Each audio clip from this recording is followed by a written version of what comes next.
Matutuwa ako? Hindi, matibay talaga yung Honor X95. Ako, gusto dito, matibay talaga. Sabi nga ni Bossing, pati yung mga muna nilang cellphone, matibay. Hindi ka, kahit ano ko, mabasa. Di ba, Bossing? Matibay. At saka, maganda na sulit kasi sa mga estudyante.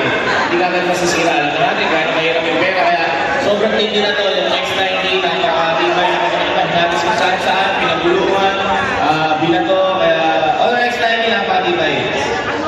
At dagdag pa sa experience ninyo ay pareho na kayo ng credentials ni Manny Pacquiao dahil naging teammate nyo si Ray Genovese. Palakpakan natin si Ray, everybody!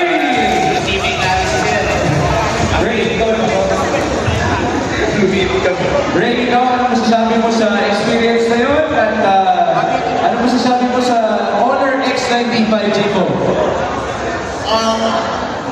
Hindi ako makapaniwala na ganito matibay sa Honor X95. Last month, pinagsabihan ko. Pinali ko, talagang matibay. Grabe, sabi ko, pag nabasa ko ang meron ako, wala eh. Hindi nabasa, sobra. Sulit-sulit.